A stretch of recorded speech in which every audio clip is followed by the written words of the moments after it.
안녕하세요. 김은정입니다. 한 학기 동안 건강하게 다들 잘 지냈나요? 저는 가계경제학이라는 수업을 이번 학기에 현장 전문가로 투여가 돼서 수업을 함께하게 되었습니다. 사실 비대면 수업으로 수업이 진행되다 보니까 제가 수업을 진행하는 게 맞는가라는 고민도 되었는데 강혜균 교수님께서 이 교과목을 제가 진행을 하고 그리고 이 수업이 지나고 나면 가계재무 설계, 저축과 투자를 통해서 학생들이 직접적으로 돈 관리를 잘할 수 있도록 지도를 해줬으면 좋겠다라고 말씀을 해주시더라고요. 그러면서 현장 전문가가 지금 현재는 우리 교수님의 사비를 털어야지만 사실은 제가 투입될 수 있는 부분이에요. 그래서 학교에서 저에게 강의료를 주는 게 아니라 강혜균 교수님께서 직접 저에게 강의료를 주시면서 우리 학생들과 다가갈 수 있는 조금 더 좋은 기회를 가질 수 있도록 학생들에게 현장의 이야기를 전달해 줄 수 있도록 저를 투여하신 것 같아요. 우리 학생들이요, 조금만 더 경제에 관심을 가지고 그리고 이번 학기 내내 본인의 관심도가 조금씩 더 증폭되는 모습들을 계속 보여줬던 것 같아요. 지금처럼 경제에 그리고 나의 돈에 관심을 가지시게 된다라고 하면 조금 더 풍족한 미래가 되지 않을까라는 생각도 들고요. 저랑 함께하는 수업에 대해서 간략하게 소개를 해드리면 우리 이번 학기에는 가계경제학 수업을 했잖아요. 다음 학기에는 가계재무 설계와 그리고 그 다음 학기에 저축과 투자라는 수업으로 같이 할 겁니다. 저는 가계경제학, 가계재무설계, 저축과 투자를 통해서 학생들이 스스로가 재무 관리를 잘 할 수 있었으면 좋겠습니다. 우리 가계 부채를 어마어마한 시대에서 본인 가계에 본인의 돈 관리를 못하는 사람들이 굉장히 많습니다. 부자가 되는 것이 중요한 것은 아닙니다. 모두가 부자가 되기도 어렵고요. 하지만 돈 때문에 쫓겨가는 삶을 살지는 않고 싶지 않으세요? 그렇다면 돈을 현명하게 대하는 태도에 대해서 우리는 잘 알아야 된다고 생각합니다. 우리가 대학이라는 부분에 와서 취업을 위해서, 취업 활동을 위해서 공부를 하고 있고요. 좋은 곳에 취업을 하게 되면 급여를 받게 됩니다. 이 급여를 관리하는 능력은 우리 모두에게 필요합니다. 그런데도 불구하고 초, 중, 고등학교, 그리고 대학교에서는 돈 관리 능력에 대해서는 학습하지 않죠. 그래서 우리는요, 이 세 개의 교과를 통해서 돈 관리하는 능력도 배워볼 수 있도록 하고요. 이번에 동학개미 운동 사실 많이 했었죠. 다음 학기에 가계재무 설계 시간에는요, 제가 동학개미 운동을 어떻게 했는지도 이야기를 나눠줄 수 있을 것 같아요. 그리고 학생들의 의견을 모아서 필요에 따라서는요, 때에 따라서 가계재무, 그리고 가계경제, 저축과 투자와 거기에다가 가족학과, 그리고 아동학과 연결된 경제에 관련된 우리 학생들이 필요로 하는 자격증도 하나 발급을 해볼까라는 것도 제 생각입니다. 이것을 학생들이 필요로 한다라고 하면은 아동과 가족을 경제 교육을 시킬 수 있는 자격증이 발급이 되고 민간 자격증이라 하더라도 등록이 된 민간 자격증은 인허가가 되기 때문에 학생들이 이것을 통해서 역량 개발이 되지 않을까라는 생각도 듭니다. 그래서 세 가지 교과목을요 같이 잘 따라오시게 되면 우리는 돈 관리 능력뿐만이 아니라 돈을 대하는 태도도 바뀌게 되고 거기에다가 타인을 지도해 줄 수 있는 능력까지 갖추는 우리 학생들이 되지 않을까라는 것도 기대를 해봅니다. 자, 이번 시간에는요. 돈을 대하는 태도와 기말고사 공지에 대한 이야기를 한번 드려볼까 합니다. 자, 돈을 대하는 태도 궁금하실 겁니다. 기말고사 궁금할 겁니다. 그런데 어느 것이 더 궁금할까라고 생각을 해보면 사실은 코앞에 있는 기말고사가 더 궁금하지 않을까라는 생각이 들어서 기말고사가 어떻게 진행이 되는지에 대한 이야기를 먼저 드려볼게요. 물론 저희가 단체 톡방을 통해서 공지를 드렸지만 단체 톡방에서는 글로 하는 내용이다 보니 오해의 소지가 있을 수 있어서 제가 소릿말과 글을 같이 보여드리면서 정리해 드릴 수 있도록 하겠습니다. 기말고사 공지 드립니다. 기말고사는 프로젝트 결과물을 발표하겠습니다. 지금 프로젝트 작성하느라 힘든 학생들도 많을 겁니다. 물론 벌써 작성이 끝난 학생들도 있을 거고요. 자, 이 프로젝트를 발표하는 시간을 갖도록 하고요.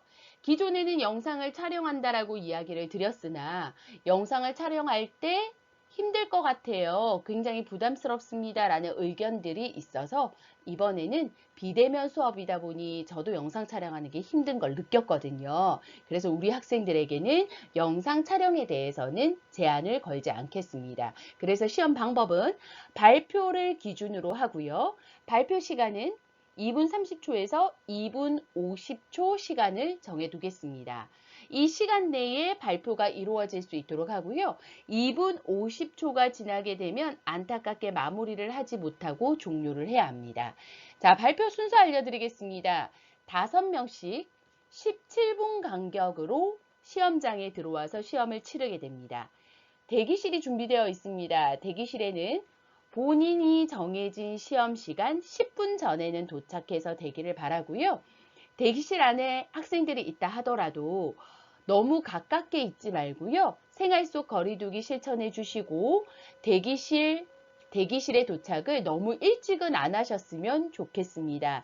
많은 학생들이 모여 있지 않게 하기 위해서 대기실에는 본인 시험 시간 10분 전후에 도착할 수 있도록 부탁을 드리겠습니다. 발표 순서와 시간 점검해 드릴게요. 자, 여기에서 잘 보셔야 되는 것이 나는 몇 팀인지 보는 겁니다. 총 7개의 팀으로 구성이 되어 있고요. 해당 팀마다 발표 시간에 같이 들어와야 합니다. 그래서 예를 들어 A팀 같은 경우에는 발표 시간이 1시부터 시작해서 1시 17분이기 때문에 10분 전에 대기실에 도착을 해주셔야 돼서 12시 50분까지는 대기실에 오셔야 됩니다. 자, 그렇다면 12시 50분부터 시작해서 준비하고 1시에는 바로 시험장으로 들어오시게 되겠죠. 자, A팀 같은 경우에 먼저 준비가 되면 조금 일찍 들어오는 건 괜찮을 것 같아요. 혹시 시험장이 비어 있다는 전제 하에입니다. 자, 여기에서 발표 시간과 나는 무슨 팀인지 점검해 주시고요. 본인의 발표 순서도 기억을 부탁드립니다. 자, 발표 순서라고 하면 예를 들어 동재 학생 같은 경우에는 나는 1번이구나 라는 것을 기억해 주시면 되고요. 주연 학생 같은 경우에는 6번이구나 라고 기억을 해주시면 됩니다. 주연 학생이 기억해야 되는 것은 본인의 번호 6번과 발표 시간이 1시 18분부터 17분간 진행이 되고 나는 B팀이고 대기실에는 10분 전인 1시 08분에는 도착해야 되는구나. 여기까지 기억을 하시면 되겠죠. 자, 각자 순서를 잘 기억을 해주십사라는 걸 부탁을 드립니다. 내가 발표하는 번호를 말씀을 드리는 겁니다. 각 번호에 따라 역할이 주어져 있습니다. 제가 발표 시험을 치게 되면은 우리 학생들이 어떤 내용으로 발표하는지 그리고 어떤 자세로 발표하는지 내용의 구성은 잘 흐름이 잡혀 있는지에 대해서 집중해서 듣고자 한다면 시간을 따로 제가 재드리기가 어려워요. 그래서 시간을 재고 다음 팀을 기다리게 해서 시험장으로 들어오게 해주는 역할을 해주는 사람들이 필요합니다. 그래서 역할 분담이 필요하기 때문에 그 역할 분담은 여기에 있는 순서, 번호로 정해집니다. 물론 역할을 맡지 않은 학생들도 있습니다. 하지만 역할을 내가 맡을 수도 있기 때문에 본인 이름 옆에 번호를 잘 봐주십사라는 부탁을 드릴게요. 혹시 놓칠 수 있어서 각 번호당 이름을 한번 불러봐 드릴게요. 자, 첫 번째는 강동재, 두 번째는 강지윤, 그리고 세 번째는 성유경, 네 번째는 염유진, 다섯 번째는 임영. 자, A팀이었습니다. B팀 발표하겠습니다. 여섯 번째 이주연. 주연 미안해. 이름을 잘못 읽어서. 자, 일곱 번째 최아영. 여덟 번째 발표자는 이세화. 아홉 번째 구태민. 열 번째 김나연. 자, C팀은요. 11번째 김보민, 12번째 김사랑, 13번째 김진희, 14번째 김현정, 15번째 박유정. 이렇게 본인의 번호와 이름도 같이 기억을 해주세요. 네 번째 팀 D팀입니다. 16번 박유진, 17번 박혜인, 18번 배소정, 19번 서지웅, 20번 신지현. 다섯 번째 팀, E팀입니다. 21번 오세미, 22번 윤하영, 23번 이다현, 24번 이상헌, 25번 이수인입니다. 자, 여섯 번째 팀, F팀입니다. 26번 이수정, 27번 이예빈, 28번 이예진, 29번 정성우, 30번 정채원. 마지막 팀입니다. G팀. 2시 38분에 시작해서 2시 55분에 끝날 거고요. 꼭 이 시간에 끝났으면 좋겠어요. 우리 발표 시간대로 잘 지켜가면 꼭 마무리가 될 겁니다. 자, 31번 진소희, 32번 하주미, 33번 함수빈, 34번 현승훈, 35번 황승현입니다. 제가 이렇게요, 이름을 쭉 불러드렸는데 사실은 면대면 수업인 우리 교과 과정 안에서 강의실에서 수업을 하게 되면 학생들의 이름을 부를 일이 굉장히 많잖아요. 그런데 안타깝게 비대면 수업에 원격 수업을 하다 보니까 얼굴도 이름도 모르고 이 수업이 끝나서 제가 굉장히 안타깝거든요. 그래서 이렇게 시험 순서이기는 하지만 그래도 출석처럼 이름을 한번 불러보는데 의의를 가졌어요. 사실 과제물을 계속 우리 학생들이 내고 저는 과제물에 대한 피드백을 하면서 무슨 생각을 했냐면요. 얼굴은 보지 못하지만 우리 학생들의 특성을 더 잘할 수 있을 것 같아요. 때에 따라서 너무나 충실하게 과제물을 수행한 학생들은 얘가 과연 누굴까? 라는 궁금함도 가지기도 했고요. 사실은 계속 매주차 반복이 되고 제가 명사 이름을 잘 기억을 못하다 보니까 걔가 걘가? 지난번에 과제를 잘 냈던 걔가 걘가? 까지는 잘 모를 수 있어요. 하지만 그런 생각은 해요. 과연 얘가 누군데 이렇게 잘하지? 라는 생각이 들기도 합니다. 하지만 고정관념을 가지지 않고 발표는 발표대로만 평가를 할 겁니다. 다시 한번 이야기 드리지만 제가 이름을 잘 기억을 못하기 때문에 거기에 대해서는 염려하지 않으셔도 되고요. 하지만 우리 학생들의 대다수가 모두가 모든 과정에서 성실히 하고 과제물을 내고 있는 모습에 저는 칭찬드리고 싶어요. 그 과제물을 마음을 담아서 본인의 평가를 하고 본인이 거기에 대한 내용을 담음으로써 내가 스스로 발전되는 시간이 되었다라는 것은 확신합니다. 본인의 발표 순서 점검하셨습니까? 그렇다면 본인의 발표 순서에 맞춰서 본인이 하셔야 되는 역할에 대해서 이야기 드리겠습니다. 기말고사 시험을 칠 때 우리 학생들의 도움이 필요합니다. 발표만 하는 것이 아니라 내가 정해진 번호에 따라서 다른 학생들이 발표할 때 시간을 좀 재줘야 되고요. 거기에다가 우리가 2시간 이내에 이 시험을 모두 다 치르게 하기 위해서는 최대한 버려지는 시간을 줄여야 합니다. 그래서 대기 안내까지 해서 A팀이 발표할 때 B팀이 준비를 할 수 있는 안내까지 해주는 것도 빠르게 이동하는 것도 필요해서 같이 이렇게 팀을 꾸려서 준비를 해볼까 합니다. 자, 제가 앞에 본인의 번호를 이야기 드리고 시험 치는 순서를 이야기 드릴 때 이 부분은 기억해 주세요 라고 했던 거 기억나시죠? 자, 첫 번째는 내가 무슨 팀인지, 그리고 시작하는 시간이 몇 시인지, 그래서 10분 전에 대기를 해달라까지 이야기를 드렸고요. 내가 발표 번호가 몇 번인지 봐주세요 라고 이야기를 드렸어요. 그래서 발표 번호가 몇 번인지에 따라서 본인의 역할이 달라지게 됩니다. 자, 예를 들어서 내가 첫 번째 발표를 합니다. 첫 번째 발표하는 사람은 내 번호가 1번과 6번으로 끝나는 사람이겠죠. 1번과 6번으로 끝나는 사람은 1번, 11번, 21번, 31번에 해당이 되고 6번, 16번, 26번에 해당이 되는 학생들이 발표를 첫 번째 하게 됩니다. 자, 첫 번째 발표가 할 때 5번과 0번으로 끝나는 학생들이 있습니다. 5번과 0번으로 끝나는 학생들은 5번, 15번, 25번, 35번, 그리고 10번, 20번, 30번에 해당하는 학생들은 1번 학생이 발표를 할 때 시간을 재줍니다. 사실 5명의 학생들이 모두가 긴장이 되겠지만 그럼에도 불구하고 1번 학생이 발표를 할 때 이 중에서 누가 가장 여유로울까? 라고 생각을 했을 때 마지막에 있는 발표 순서가 제일 마지막인 학생들이 그래도 조금 여유롭지 않겠습니까? 긴장은 되겠지만 똑같이 긴장되겠지만 그럼에도 불구하고 시간적인 여유가 조금이나 있으니 마지막 발표 순서의 학생들에게 부탁을 해볼까 합니다. 자, 마지막 발표 순서인 5번과 0번의 1의 자리 숫자를 가진 순서의 학생들은요. 2번을 연속해서 시간을 잽니다. 그러니 첫 번째 발표자와 두 번째 발표자가 발표할 때까지 나는 2번 시간을 잰다 라고 기억을 해주시면 되고요.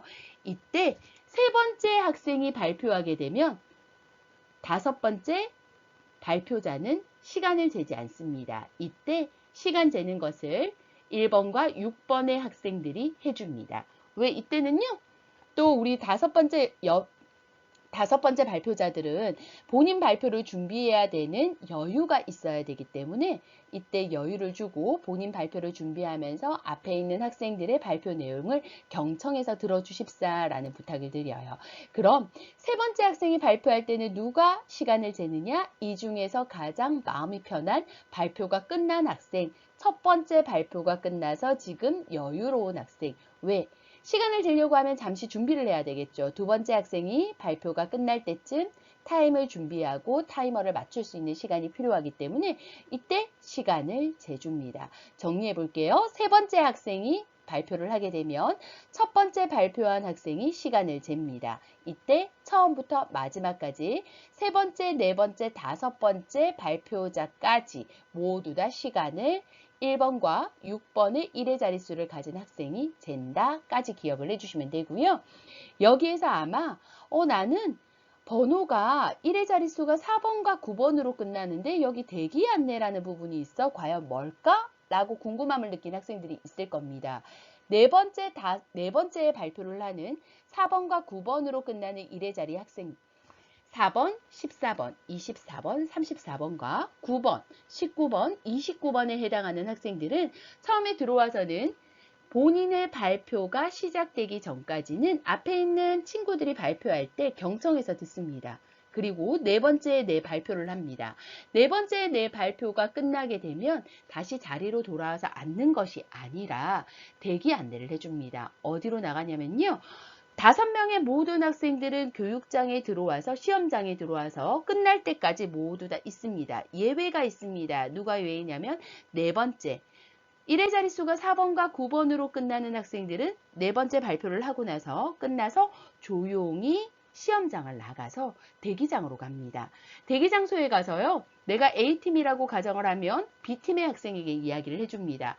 자, B팀의 누구 앞에서 대기 바랍니다. 라고 이야기합니다. 시험장 앞에서 대기를 해주시게 되면 다섯 번째 학생인 0번과 5번으로 1의 자릿수가 끝나는 학생들의 발표가 끝나게 되면 발표가 끝나면 모든 시험장에 있는 학생들이 나가겠죠. 그때 우리는 시험장으로 들어올 수 있게 됩니다. 대기 안내해 주시고 나셔서요. 4번과 9번 학생들은 그냥 시험이 끝났으니까 다음 시험 준비를 하시거나 아니면 오늘 당일날 우리 시험이 끝나고 나면 시험이 없으면 그냥 조용히 건강하게 집으로 돌아가시면 돼요. 자, 이때 하나의 포인트를 같이 다시 한번 이야기를 드리면요. 시간 안내를 해주시는 학생들의 역할이 하나 더 있습니다. 시간을 우리는 0분 0초부터 시간을 재기 시작하겠죠. 시간을 재기 시작할 때 2분 30초에서 2분 50초가 발표 시간이라고 했는데 아마 발표를 하는 학생들은 시간이 어느 정도 지났느냐 굉장히 궁금할 겁니다. 그래서 시간 안내 편말을 들어줍니다. 제가 2분 20초라고 적혀 있는 시간 안내 편말을 준비해 갈 거예요. 그러면 시간 안내 편말을 2분 20초에 들어줍니다. 그리고 2분 20초의 시간 안내 편말을 본 발표자는 지금부터 발표를 할 수 있는 시간은 10초에서 30초까지 남아있구나 라고 생각하시면 돼요. 우리의 발표 시간은 2분 30초에서 2분 50초에 해당이 되니 2분 20초의 편말을 들었을 때 내가 발표할 수 있는 최소 시간은 10초, 최대 시간은 30초구나 라고 해서 시간 관리를 해주시면서 마무리를 하시면 되고요. 2분 50초가 끝나게 되면 마무리를 하지 못한다 하더라도 발표는 끝이 나게 됩니다.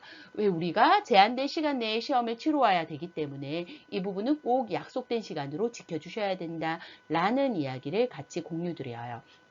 그러면 여기에서 모두 다 이해했는지의 확인을 위해서 점검 한번 해볼 수 있도록 할게요. 우리 시험 당일날 원활하게 시험이 치루어질 수 있도록 점검하는 부분입니다. 예를 들어서 제 번호는 32번입니다. 라고 하는 학생은 어디에 속할까요? 그렇죠. 여기에 속합니다. 두 번째입니다. 이 학생이 해야 되는 역할은 경청합니다. 1번 발표자가 할 때 경청합니다. 그리고 본인의 발표가 끝나게 되면 본인의 자리로 돌아와서 다시 한번 앉아서 상대방이 발표할 때 경청하면서 잘 들어줍니다. 왜 우리가요 발표를 할 때 청중이 웃으면서 잘 들어주게 되면은요, 편안하게 마음을 가지고 역시 내가 발표하는데 힘을 받을 수 있습니다. 그래서요, 함께 있는 이 5명은요, 우리의 팀원이, 우리의 조원이 발표를 잘할 수 있도록 도와주는 매개체 역할이 되기도 합니다. 자, 두 번째 퀴즈 또 다시 한번 드려볼게요. 이번에는 내 번호가요, 29번입니다. 내 역할은 어떻게 됩니까? 입니다. 29번은요, 1의 자릿수가 9에 속하게 되니까 네 번째에 속하게 되고요. 세 번까지는 경청에서 발표자의 이야기를 듣습니다. 네 번째 발표하고요. 어떻게 하시면 되겠습니까? 대기실로 가셔서 대기 안내해 주시고, 대기 안내를 받은 학생들은 시험장 앞에서 조용히 기다려 주셔야 돼요. 왜? 앞에는 시험을 치고 있으니까요. 정말 살금살금 시험장까지 오셔서 대기하셨다가 시험에 치른 학생들이 모두 다 시험장을 빠져나가게 되면 그때 다음 팀이 들어올 수 있도록 안내해 주시고요. 안내가 끝나게 되면 9번, 29번 학생은 어떻게 하면 될까요? 네, 조용히 집으로 가시거나 다음 시험을 치르시면 됩니다. 자, 이번에는 21번 학생입니다. 어디에 속합니까? 네, 여기에 속하죠. 첫 번째 발표합니다. 조금 빠듯할 거예요. 잠깐 쉬면서 타임 시간을 재줘야 돼요. 네, 첫 번째 하는 학생들이 역할이 굉장히 많지 않을까라는 생각이 듭니다. 왜 시간 3번 쓰잖아요. 그래서 아마 첫 번째 하는 1번, 6번으로 끝나는 학생들에게 감사의 인사를 우리 모두가 전달할 필요가 있지 않은가라는 생각도 듭니다. 2분 20초 편말 들어주는 거 잘 기억해 주세요. 기말고사 평가 기준 정리해 드릴게요. 지난번에 알려드린 부분과 그리 차이 나는 부분은 없습니다. 달라진 부분만 이야기 드리면 첫 번째 가점이 없어졌습니다. 그래서 프리젠테이션을 할 수 있는 PPT 자료 활용하지 않겠습니다. 거기에다요, 준비된 스크립트 보고 읽으셔도 됩니다. 대본을 짜고 그 대본을 외워서 발표하려니까 힘듭니다. 라고 이야기 하시더라고요. 그럼 저는 이렇게 이야기 드릴게요. 대본을 짜시고요. 그 대본을 보고 읽어도 감점은 없습니다. 그런데 보고 읽으셔도 되나? 보고 읽을 때 내용을 알고 읽는 것인지 아니면 내용을 모르고 읽는 것인지의 발표 태도는 살펴보겠습니다. 자, 어떻게 내용을 숙지하고 내 이야기를 하는 것인지 아니면 쓰여진 글을 그냥 읽는 것인지 발표 태도는 보겠다라는 겁니다.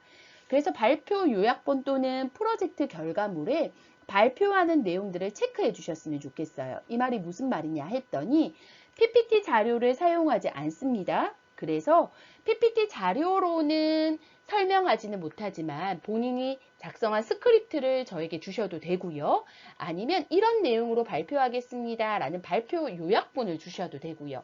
이거조차도 만들기 저는 어렵습니다. 라고 하는 학생들은 프로젝트 결과물을 프린트하고 오셔서 그 결과물을 발표 내용을 체크를 해서 제출해 주세요. 프로젝트 결과물 안에 주요하게 발표할 내용을 줄을 끊는다든지 형광펜으로 색칠하시게 되면 제가 더 잘 보이겠죠. 그래서 PPT 자료는 사용하지 않습니다만 발표 요약본 또는 프로젝트 결과물을 발표 내용 안에 체크해달라 라는 부탁을 드립니다. 점수 부분 항목이 바뀌었어요. 100점 기준에서 점수를 했지만 기본 50점 주고 나서요. 나머지 50점으로 배점을 드릴게요. 그래서 평가를 발표를 조금 온화하게 하겠다라는 거고요. 프로젝트를 조금 꼼꼼하게 기술서를 잘 쓰시게 되면 아마 좋은 성적을 받지 않을까라는 것을 팁을 드릴 수 있도록 하겠습니다. 과제물 아래쪽으로 프로젝트 관련 질문을 부탁드렸더니 우리 모두가 궁금해하는 질문을 달아주는 학생이 있었어요. 프로젝트는 언제까지 제출하나요? 궁금하시죠? 미리 다 쓴 학생들도 있겠지만 아마 발표 준비를 하다 보면은 조금 마음이 변화될 수도 있고 하니 6월 26일 금요일까지 제출하는 걸로 하겠습니다. 우리 기말고사 기간이 6월 26일 금요일이죠. 그래서 이 기말고사 끝날 때까지 잘 정리하셔서 제출하실 수 있도록 하고요. 먼저 제가 전산에는 등록을 해둘 수 있도록 할게요. 그래서 미리 제출하고자 하는 학생들은 미리 선 제출하시는 것은 무방합니다. 하지만 제출 기간은 6월 26일 금요일까지입니다. 시험 준비하고 프로젝트 준비하는 거 어려울 겁니다. 그런데 이 시험과 프로젝트가 같은 내용으로 준비하는 거잖아요. 이것은 알고 보면은 내 인생을 살아가는 데 있어서 가계 재무 설계를 어떻게 하느냐라는 것을 그려볼 수 있는 부분이고요. 본인의 가정 외에 제가 또 다른 가정을 설계를 해드리면서 꼭 결혼을 하셔야 됩니다. 꼭 자녀 출산을 하셔야 됩니다. 라고 이야기 드렸던 건요. 나의 가계 재무 설계도 중요하지만 우리가 차후에 유치원 선생님 혹은 가족 상담사로 활동을 하게 된다라고 할 때 어린이를 대하고 또 다른 가족을 대하게 되잖아요. 이러한 가계 재무 설계가 아마 우리 학생들이 차후에 일을 하는 데 있어서 내동 관리뿐만이 아니라 다른 가정을 보는 데 있어서도 본인의 관점이 넓어질 거라 확신이 듭니다. 그래서 저는요, 우리 학생들이 스스로 본인의 가정을 꾸려가는 가계재무 설계를 프로젝트로 할까? 아니면 4인 가족 기준으로 할까? 라는 고민을 할 때 후자를 선택한 겁니다. 4인 가족 기준으로 재무 설계를 하고 나면 1인 가족 혹은 2인 가족의 재무 설계는 어렵지 않습니다. 왜? 소비 활동이 더 적으니까요. 그래서 제가 제안을 드렸던 부분은 실제 내 가정에서 활용을 할 수도 있고 내 가정에서 활용을 하지 못한다라고 하면 직업적인 면을 바라볼 때 더욱더 큰 관점으로 바라볼 수 있기 때문에 조금 더 범위를 확대했다라는 부분은 양해를 부탁드릴게요.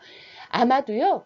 4인 가족으로 구성을 했기 때문에 내가 결혼을 하지 않겠습니다. 혹은 자녀 출산을 하지 않겠습니다. 라고 한다 하더라도 이렇게 과제를 한번 해본 학생들은 본인의 가계 재무 설계를 하는데 조금 도움이 될 겁니다. 거기에다 우리 이번에 가계 경제학은요, 프로젝트 내용이 생애 주기에 맞춰서 살펴보는 내용이기 때문에 내 삶이 어떻게 흘러가는지, 지금은 청년이지만 중년이 되고 장년이 되고 노년이 되었을 때 내 삶의 모습이 어떻게 될 것인지 한번 상상으로나마 그려보는 시간이 되어서 조금 더 유익하지 않았을까라는 생각도 듭니다. 저는 한 학기의 마무리를 우리가 돈 관리에 대한 마인드를 가져야 된다라는 이야기를 드리기 위해서 책을 통해서 마무리를 지어볼까 합니다. 한국의 부자들이라는 책은 2003년도에 작성이 된 책으로요. 사실은 현재 시대에 있는 투자와는 조금 다른 내용들이 있습니다. 지금의 투자와는 조금 맞지는 않죠. 사실은 시대에 따라서 필요한 투자 부분이 조금 달라질 수 있으니까요. 그렇지만 그럼에도 불구하고 부자들이 어떻게 부자가 됐는지는 잘 살펴볼 필요가 있거든요. 여기에 있는 습관들은 우리가 다 가져야 되는 습관입니다. 저는 부자를 꿈꾸지 않는데요. 네, 좋습니다. 부자를 꿈꾸지 않는다 하더라도요. 2003년도에는 부자만이 뮤지컬을 보러 갔다라고 하면 2023년도에는 일반인도 뮤지컬을 보러 다니죠. 그런데 사실 나도 뮤지컬을 보러 다니고 공연도 보러 다니고 싶다면 그만큼 경제적인 여유가 있어야 가능합니다. 우리가 있는 경제적인 여유는 어떤 습관을 통해서 만들어지느냐라는 거기 때문에 부자의 마인드가 내가 부자가 되고 싶다라는 것이 아니라 부자가 되지 않는다 하더라도 돈에 쫓기는 삶을 살지 않기 위해서는 부자들의 습관은 가져야 된다라는 이야기를 드리고 싶어요. 자, 그래서 이 책의 내용을 살짝 이야기를 드려보면 이런 겁니다. 부자들 중에서 우리가 알고 있는 대기업의 총수들도 있어요. 처음부터 금수저를 달고 와서 부자가 되신 분들도 있고요. 그런데 한국의 부자들이라는 책은요. 처음에는 금수저가 아니었어요. 그런데 본인들이 노력해서 자수성가를 이룬 100명과 인터뷰를 해서 가졌던 내용들입니다. 그런데 이 사람들이 어떻게 생활 습관을 가졌는지에 대한 이야기를 쭉 나와 있는데 이 중에서 저는요. 그 내용들을 토탈해서 가지고 오는 것이 이 설문조사라고 생각합니다. 그래서 그 설문조사를 가지고 이 책 내용을 훑어가면서 우리들의 마인드를 점검해 보는 시간을 잠깐 가져볼게요. 자, 부자 소질 테스트라는 조사입니다. 자, 첫 번째 문항 한번 볼게요. 자, TV 홈쇼핑을 이용해서 물건을 구입하지 않는다, 직접 하는 편이다. 2003년도에는 사실은 지금처럼 웹사이트에서 인터넷에서 구매를 거의 하지 못했어요. 그때는 기껏 있어봤자 TV 홈쇼핑으로 구매를 하는 거였어요. 2003년도에 TV 홈쇼핑을 이용해서 물건을 구입하지 않는다, 직접 가는 편이다. 그때는 어땠냐면요. 그럼에도 불구하고 홈쇼핑 산업들이 굉장히 많이 성장하고 있어서 홈쇼핑에서 구매하는 사람들이 많았어요. 그리고 한 번도 구매를 해본 적이 없다? 라는 사람은 찾기가 어려웠어요. 홈쇼핑에서 구매를 많이 했거든요. 자, 그렇다면 홈쇼핑에서 구매하지 않는다를 지금과 연결지어서 이야기하자면 어떤 이야기가 되냐라고 했더니 혹시 우리 학생들 핸드폰에 어플 한번 점검해 볼까요? 어플 중에서 쇼핑 어플 깔려 있나요? 아마 있는 학생들이 있을 거예요. 자, 나는 물건을 구매할 때 쇼핑 어플을 자주 보고 구매한다? 좋아요. 최저가를 뒤주기 위해서 저는 쇼핑 어플을 사용해 보는 것도 추천을 합니다. 그런데 오프라인, 온라인도 잘 비교하셨으면 좋겠고요. 더 중요한 건 뭘까요?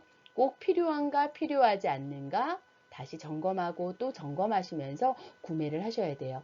만약에 꼭 필요한 물건을 산다라고 하면 어떻게? 최저가 검색은 꼭 필수겠죠. 저는요, 만약에 조금 고가의 물건을 살 때는 어떻게 하냐면요. 현장에 가서 봅니다. 들어도 보고요. 만져도 보고요. 때에 따라서 가전제품 같은 경우는 열어서 보고요. 사용에 대해서 거기 있는 담당자에게 꼼꼼하게 물어봅니다. 그리고 최저가를 검색합니다. 어디가 최저가인지 살펴보는 거죠. 그리고 나서 협상을 하기 시작합니다. 어떻게요? 여기가 최저가인데 이 금액에 맞춰주실 수 있나요? 가전제품은 보통 다 맞춰줘요. 그런데 가전제품의 모델명이 홈쇼핑용과 매장용과 백화점용이 모델명이 달라요. 기능은 다를까요? 기능도 같이 비교해 보면서요. 모델명만 같은데 모델명은 다른데 기능이 똑같다고 하면 저는 판매처를 바꿔서 구매합니다. 굳이 백화점에서 살 필요 없잖아요. 굳이 하이로 시작하는 그런 마트에서 안 사도 되잖아요. 판매처만 바뀌고 기능이 동일하다라고 하면 저는 조금 저렴한 물건을 구매하기도 하고요. 우리 옷을 하나 사야 된다고 가정을 지어 볼게요. 옷을 사기 위해서 백화점에 갔습니다. 잘 가지는 않아요? 근데 백화점에 가서 옷을 입어보고요. 이 옷을 사야 되겠다라고 생각이 들게 되면 인터넷 홈페이지를 엽니다. 그런데 픽업 서비스를 받게 되면 조금 더 할인이 되는 거 혹시 알고 있나요? 바로 그 자리에서 물건을 픽업하지만 결제는 어디에서? 인터넷에서 하는 거죠. 그런 서비스를 활용해서 최저가의 물건을 구매하는 것도 하나의 방식입니다. 보세의 물건도 마찬가지예요. 보세에서 물건을 구매한다 하더라도요. 열어보면 브랜드가 있어요. 왜? 보세를 만드는 중소기업의 브랜드가 있거든요. 그럼 그 브랜드로 검색하게 되면은요. 똑같은 물건인데 불구하고 금액이 저렴한 데가 있어요. 예를 들어서 우리 집 앞에 보세 가게가 있습니다. 여기에서 판매하는 A 물건, 시장에 가도 판매하거든요. 똑같이 열어보면요. 가격이 몇만 원이나 차이가 나게 돼요. 그래서 나는 물건을 구매할 때 온라인, 오프라인을 따지지 않고 최저가의 물건을 구매하기 위해서 탐색을 하느냐? 라는 거 살펴보셔야 되고요. 거기 하나 더 얹어보면은 꼭 필요해서 구매하는 거 맞는가? 라는 거 점검하셔야 됩니다. 자, 두 번째 보겠습니다. 구체적인 목표를 정하고 목돈을 만들기 위해 저축을 하는가입니다. 자, 우리 학생들이 지금 현재 생애 주기에 맞춰서 재무 관리를 하기 위해서 목표를 정했습니다. 이 목표를 정해놓고 목돈을 만들기 위해서 저축을 해야 되는 것이 우리의 습관 중에 하나겠죠? 자, 세 번째 보겠습니다. 수입의 50% 이상 저축을 하고 있는가? 저는 용돈이 작아서요. 지금 수입의 50% 이상 저축을 못합니다. 라고 할 수도 있겠지만 지금이 가장 아껴 쓸 수 있는 시점이에요. 사실 우리 학생들이 결혼을 하게 되거나 자녀를 출산하게 되거나 자녀가 성장을 하게 되면 더 저축할 수 있는 금액들이 줄어들 겁니다. 우리 기억나시죠? 그래프 그릴 때 소득보다 지출이 많아지는 시점, 소득이 많아지는 시점. 지금이 알고 보면 수입을 저축하기에 가장 좋은 시간일 수도 있습니다. 자, 네 번째 점검해 보겠습니다. 물건을 살 때 3번 이상 생각한다. 계속 생각하셔야 되겠죠? 합리적인 소비를 위해서요. 다섯 번째 볼게요. 물건을 살 때는 반드시 깎으려고 한다. 예, 정찰제라서 못 깎을 수도 있겠지만 정찰제라도 깎을 수 있습니다. 상황에 따라서 그것이 가능하신지 혹은 최저가를 잘 살펴보시는지 1번 이야기할 때 충분히 같이 이야기 드렸어요. 6번 점검해 보겠습니다. 좋은 차로 바꾼 친구를 부러워하지 않는다. 지금은 차량이 있는 친구, 없는 친구로 나뉘어질 수도 있을 거고요. 좋은 차로 주변에 바꿀 수 있는 친구들이 있을 거예요. 차가 아닌 거라도 생각해 볼게요. 좋은 가방을 산 친구를 부러워하지 않는다. 좋은 핸드폰을 바꾼 친구를 부러워하지 않는다. 문항을 바꿔서 생각하게 되면 본인을 점검할 수 있게 될 겁니다. 상대방의 물건을 보고 부러워하지 않으셨으면 좋겠습니다. 자, 상대방이 좋은 물건을 바꾸었을 때, 좋은 물건을 구매했을 때 나는 통장의 잔고를 보면서 뿌듯해할 수 있는 우리 학생들이 되기를 기대해 볼게요. 7번 문항 살펴보겠습니다. 돈 많은 사람이 돈을 쓰는 것에는 문제가 없다고 생각한다. 과연 그럴까요? 사실은 우리는 적절한 소비가 있어야지만 이 시장 경제가 돌아가게 됩니다. 하지만 그럼에도 불구하고 돈 많은 사람들이 돈을 쓰는 것에 대해서 문제가 없는 게 맞을까요? 그렇죠? 시장 경제를 위해서 써줘야 되는 거 맞습니다. 제가 우리 학생들이 살짝 힘들어 하라고 다시 한번 제 질문을 계속했는데요. 돈 많은 사람들이 돈 쓰는 것은 괜찮습니다. 하지만 내가 돈 많은 사람인가? 다시 한번 점검해 보시라는 뜻이에요. 여덟 번째 보겠습니다. 한 해에 내가 낸 세금 얼마인지 알고 있다. 알아야 합니다. 종합소득세를 내고 있다. 지금은 우리에게는 해당되진 않습니다. 세금에 대한 상식이 있으며 절세하는 법을 알고 있다. 학습하셔야 되겠죠. 시중은행의 이자율이 몇 퍼센트인지 알고 있다. 지금 현재는 한국은행의 시장금리가 굉장히 지금 0%로 가고 있고요.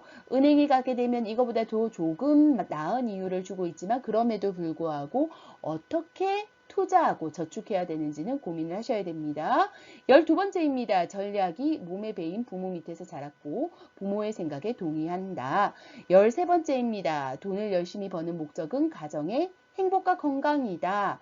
예, 만약에 가정의 행복과 건강과 나의 행복과 건강을 같이 생각해서 보시면은 조금 더 동의하실 수 있지 않을까 생각이 들어요. 돈을 아끼고 열심히 모으는 배우자와 함께 산다. 돈을 아끼고 열심히 모으는 배우자를 만나셔야 합니다. 자, 투자에 밝은 친구 혹은 부자 이웃이 있다. 꼭 만나시고 꼭 같이 꾸려 가셔야 돼요. 투자에 밝은 친구는요, 우리에게 도움이 됩니다. 부자 이웃은요, 나에게 도움이 됩니다. 일찍 자고 일찍 일어난다. 습관이죠. 돈을 아끼는 이유는 항상 아껴 쓰는 자세가 중요하기 때문이다. 습관입니다. 남들로부터 성실하다는 평을 받고 있다. 한번 세운 원칙은 꼭 지키는 편이다. 주식 투자의 기대 수익률은 30%가 적당하다. 자, 여기에 해당되는 부자 소질 테스트 결과 옆쪽에 있는데요. 이 전체에 대한 내용들이 지금 2003년도에 꾸려졌다라고 이야기는 하지만 저는 1번부터 20번의 문항들이 전체 결혼을 한 사람들의 입장에서는 대다수가 맞다라고 생각이 들고요. 결혼을 하지 않은 우리 학생들 같은 경우에는 습관을 만드는 태도에 있어서 전체적으로 필요하다라는 것을 보여주고 싶어요. 지금 우리가 세금을 내고 있지는 않고 세금에 대해서 잘 모르지만 차후에 우리는 세금을 내는 입장이 되게 되면 세금까지도 잘 관리해야 된다라는 것이 여기 부자 소질 테스트 안에 있었어요. 잘 점검하시고 잘 생각하시면서 어떤 마인드를 갖추어야 되는지 스스로 고려해 보실 필요가 있습니다. 한 학기를 마무리하면서 직접 내가 할 수 있는 내용에 대해서 정리 한번 해보겠습니다. 지금 당장 할 수 있는 부분입니다. 첫 번째 목표를 설정합니다. 이것이 소비 목표일 수도 있고요. 저축의 목표일 수도 있고요. 나의 목표를 설정합니다. 나는 지금부터 합리적인 소비를 위해서 이렇게 할 것이다. 라는 것에 소비 목표를 세울 수도 있고요. 때에 따라서 목적 자금에 대한 목표를 세울 수도 있겠죠. 나는 대학을 졸업하기 전에 종잣돈 200만 원을 만들 것이다. 지금은 0원이지만 졸업하기 전에 종잣돈 200만 원을 만들 것이다. 가능할 겁니다. 이렇게 목표를 설정하는 겁니다. 자, 거기에다 지금 현재 내가 돈을 어떻게 사용하고 있는지 돈 정리를 한번 해보는 겁니다. 돈 정리라고 하는 것은요. 지난번에 우리 학생들이 보험이 어떻게 가입되어 있는지 정리도 해봤을 겁니다. 이것은 보장자산 정리안에 들어갈 수 있고요. 이 외에도 자투리 통장에 남아있는 1,000원, 2,000원, 만원도 모두 다 정리를 해봅니다. 때에 따라서 소비는 어떻게 이루어지는지, 저축은 어떻게 이루어지는지, 소득은 어떻게 이루어지는지 나의 소득과 소비와 그리고 정리를 쭉 해보면서 내 돈의 규모를 정리를 해보는 겁니다. 마지막으로요. 나는 어떻게 돈을 사용하고 있는지 내 소비 습관과 내 수준을 파악하는 이 세 가지를 해보는 게 지금 현재 해보면서 목표와 습관을 만들어가는 겁니다. 첫 번째 목표를 설정합니다. 합리적인 소비를 해야지. 종잣돈 200만 원을 만들어야지. 종잣돈 200만 원을 만들기 위해서 지금 현재 내가 돈을 어떻게 쓰고 있는지 돈 정리를 한번 해볼까? 한 달에 10만 원씩은 최소한 모아야지만 4학년 2학기가 끝났을 때 200만 원을 모을 수 있는데 정리해 보니까 소비 활동 중에서 이 부분을 줄일 수 있겠구나 라고 해서 돈 정리해서 내 종잣돈 200만 원을 만드는데 저축의 습관을 만들 수가 있겠죠. 기존의 내 성향과 내 소비 습관, 내 저축 습관을 파악해 보면서 거기에 맞춰서 정리하실 수 있다라는 이야기를 같이 드립니다. 벌써 한 학기의 시간이 다 끝났습니다. 우리 학생들에게 조금이나마 도움되는 시간이었으면 좋겠다라는 게 제 바람입니다. 경제에 관심을 가지시고 돈에 관심을 가지시면요, 조금 더 풍요로운 세상을 살 수가 있게 됩니다. 내가 몇 살에 경제에 눈을 뜨느냐, 내가 몇 살에 돈 관리 능력에 눈을 뜨는지에 따라서 내 인생은 조금 더 빨리 풍요로워지고 돈에 끌려가는 삶이 아니라 그냥 돈을 이끌어가는 삶이 될 수 있다라는 이야기를 드리고 싶어요. 부자는 아니어도 됩니다. 부자이면 더 좋습니다. 하지만 부자는 아니어도 돈에 이끌려서 돈에 쪼들려서는 살지 않았으면 좋겠습니다. 그러기 위해서는 지금 현재 내 소득 수준, 내 지출 수준, 내 경제 성향을 잘 파악해서 거기에 맞추어서 돈 관리를 하셔야 된다라는 이야기를 드리면서요. 2학기에는 가계 재무 설계로 만나뵐 겁니다. 어떻게 하면 보다 더 나은 설계를 해서 내가 윤택한 수업을 할 수 있을까? 윤택한 가계를 꾸릴 수 있을까? 라는 이야기를 하는 거죠. 1학기 때는 이론에 집중했다면 2학기 때는 실전에 집중하는 시간을 가져볼까 합니다. 2학기 때 더 나은 모습으로 뵐 수 있도록 하고요. 먼저 기말고사 시간에 우리 얼굴 만나 뵙고 인사 뵐 수 있도록 하겠습니다. 한 학기 내내 애썼습니다. 다음 시간에 뵙겠습니다.